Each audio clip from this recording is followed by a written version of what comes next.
Hey there guys, Next Striker here, back again for another comic book review, and today I'm going to be reviewing Justice League Volume 3, The Throne of Atlantis.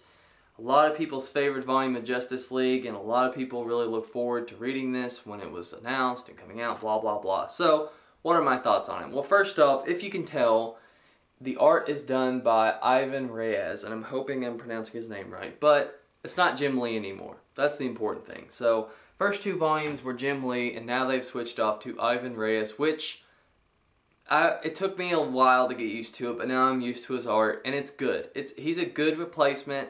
I mean, he's obviously not Jim Lee level, but he is really, really, really good.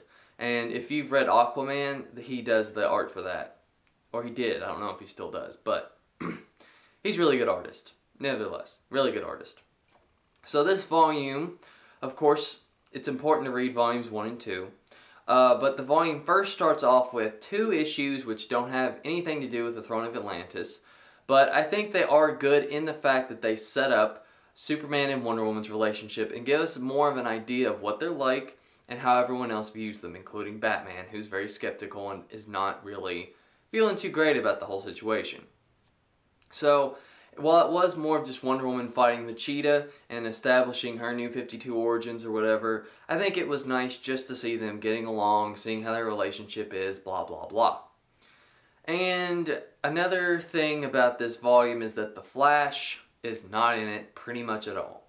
He's in it for those first 2 little issues, and he does little to nothing, and then he does absolutely nothing at all because he has to do something with the gorillas in Gorilla City or something. I can't remember the excuse, but the Flash has been the most deadweight character of the whole book. I think anybody can tell you that. Outside of the first volume of Justice League, he really hasn't done much of anything, which is sad, because I love the Flash. He's awesome. But he just hasn't done much of anything. So I'm hoping that he continues to do more after all this is over. But I don't know. I haven't read I have read some of Volume 4, but I just hope he does more, because I like the Flash. Anyway, so aside from the art being good, and of course, we know Jeff Johns is still writing this, and he's a really good writer. He knows all the characters, and he knows all their kinks and how they work. This is a Aquaman-centric book. So if you're not a big Aquaman fan, you're probably not going to get as into it as someone like Armin from Comic Book Cast, who's in love with Aquaman. I think Aquaman's a BA. I think he's awesome. But I haven't read the Aquaman comic book series from the New 52 yet, so I'm not really that into his world, and as such, it's my least favorite of the New 52 run of Justice League because of that. Because I'm not really into Aquaman. Now, does that make this a bad book? No, it's a good book. Of course it's good. It's just, I don't really care a lot about the Aquaman characters, so this one was kind of, while it was good, it wasn't fantastic for me, because I just wasn't into the characters. Now, I am finally reading Aquaman.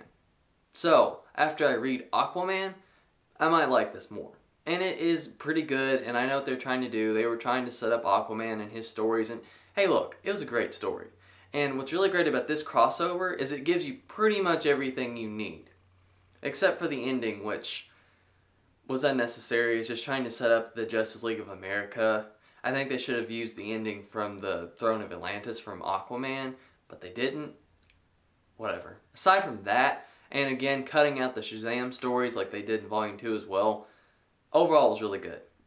Really good, worth reading. If you've read Volumes 1 and 2, definitely pick it up. If you're an Aquaman fan, you will be all over this. And if you're not, you might not be as into it, but it's still good and definitely worth checking out. And it is setting up, of course, Trinity War, Forever Evil, and all that stuff after. So it's worth reading. And I guess that's really all I had to say. If you guys wanted to see some random art, let's see here. Yeah, there we go.